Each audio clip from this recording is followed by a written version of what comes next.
And welcome to Crochet Hooks. Please enjoy our free tutorials with just one of a 24-part series on teaching you how to crochet. Subscribe to start receiving our 24 courses that are delivered to your email inbox every few days. By the time you're done, you'll know the ins and outs of crochet. And don't forget to follow us on Facebook and Twitter. So now let's get crocheting with Curtsy. Welcome back to lesson number 8 of the Curtsy Crochet Hook program. In today's program, I'm going to teach you how to understand patterns. Well, I'm going to try to teach you. This is one of the very most difficult tutorials to film of all of them, because it doesn't mean that you'll understand what I'm saying by the end of it. But I'm going to try my best, and when it comes to understanding patterns, the most people get confused on is the asterisk, because the asterisk usually means a repeat. But where does the repeat start and where does it stop? That is the question. So I'm going to try to address that within this program as well. Now you should know that the Yarn Council of America has tried to standardize, and they've been very successful in standardizing knitting and crocheting abbreviations. So then for somebody like me, maybe 3 years ago when I started writing patterns, I was coming up with abbreviations that make no sense from what I understand today. So the Yarn Council of America is trying to impose their abbreviations to be standard, so that no matter who is writing the pattern, that the abbreviation will never change. DC will always mean double crochet and not mean something completely different on left field. So let's get started as I teach you how to understand and read patterns. Good luck with that.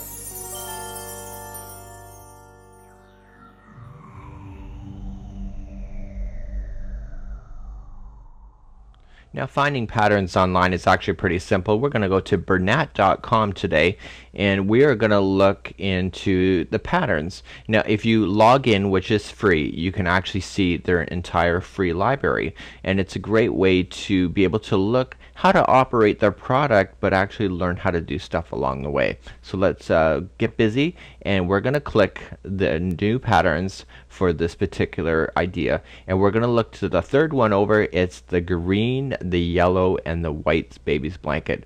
And now let's just stop here and see what we're looking at here on this screen.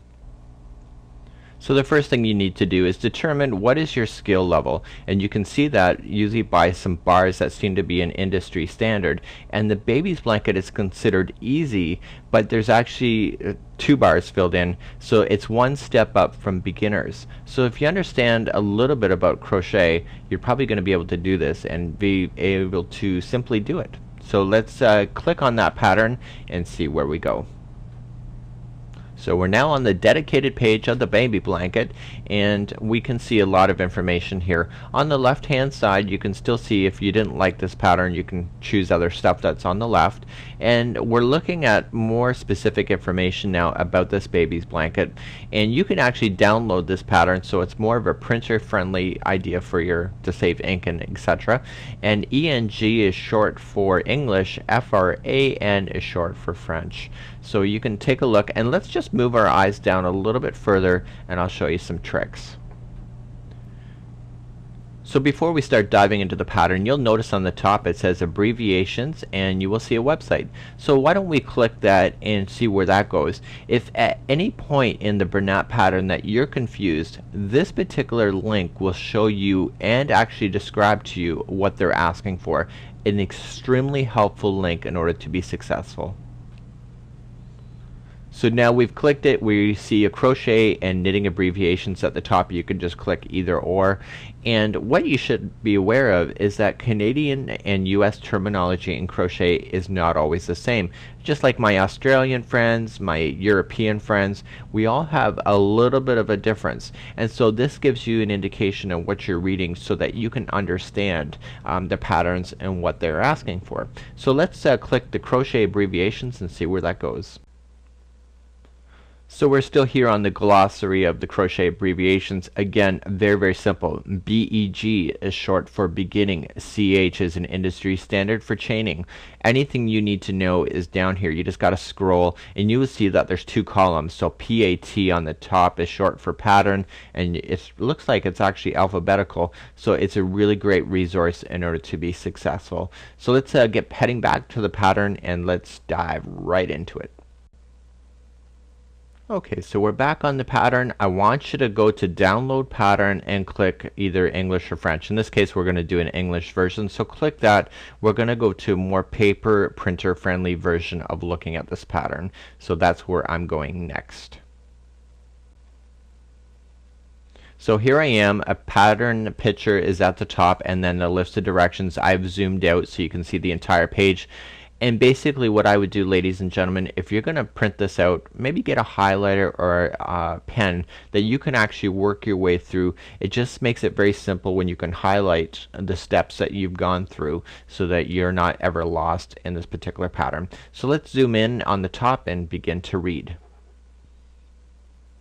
So looking into this pattern, we're going to talk in American terms today.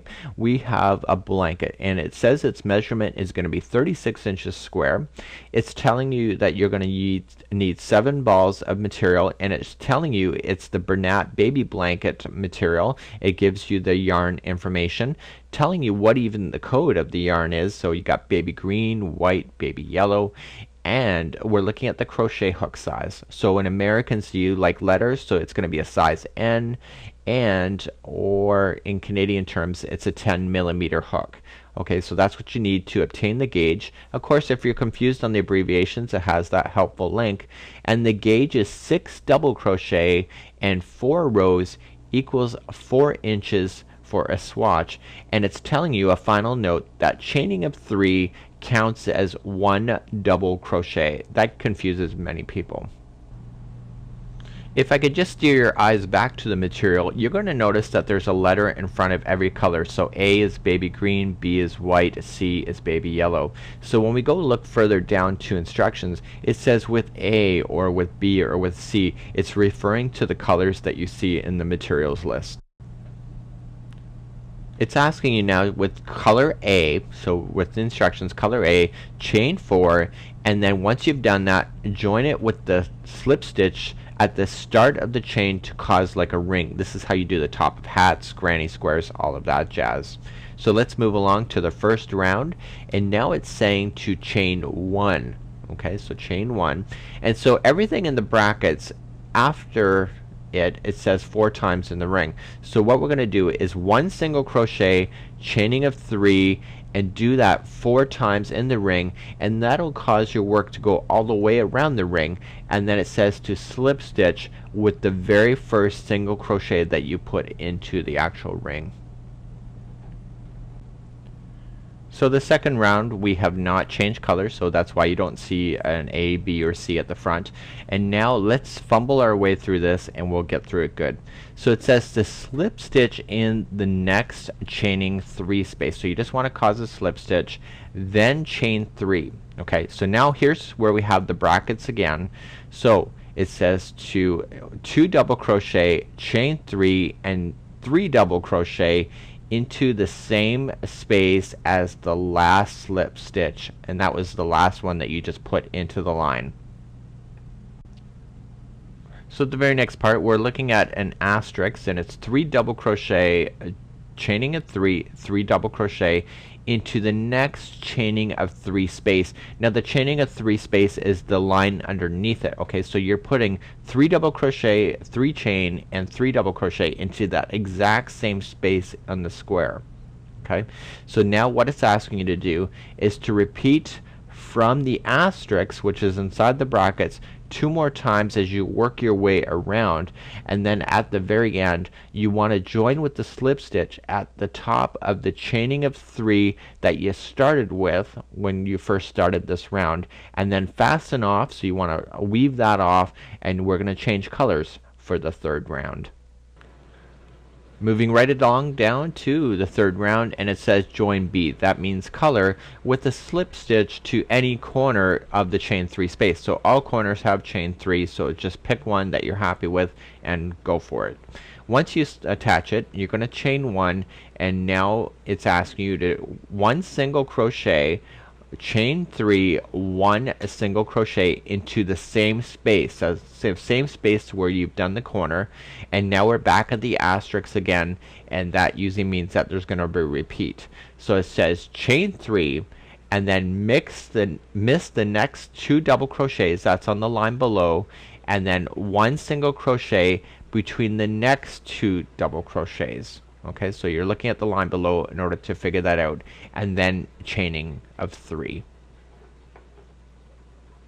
Now we have some double asterisks, and it has in the brackets 1 single crochet, chain 3, 1 single crochet into the next corner, and the corner is the chain 3 space. That's what it's telling you. So now it's telling you to repeat from the 1 asterisk. So move your eyes back up to where you saw the 1 asterisk of the chain 3, miss the next 2 double crochet, 1 single crochet, next 2 double crochet, chaining of 3. So you want to repeat all of that, and then it says to repeat the double asterisks, and you want to do that once more. And basically what you're doing is doing a repeat of exactly. So instead of just continually typing over and over and over those directions, it's using asterisks to kind of get you to look back up and see what's been written. Well, that's it. That's lesson number 8, and hopefully you understood how to read patterns. It is a really difficult tutorial to teach because chances are you'll have a pattern in front of you, you want to understand it, but you need somebody to explain it to you, and that's what gets really difficult within being the person that I am today, is that a lot of people love to email patterns because they just don't understand the abbreviations or what exactly they need to do, or really to translate it into simple English so that they understand. So let's move ahead. We're going to schedule you now for lesson number 9. And lesson number 9, we're going to cover granny squares. This is the most sought after tutorial online. Granny squares is the most that people ever do with Afghans. And we're going to schedule you for lesson number 9 as we move you along with the Curtsy Crochet Hook program. Until next time, I'm your host, Mikey.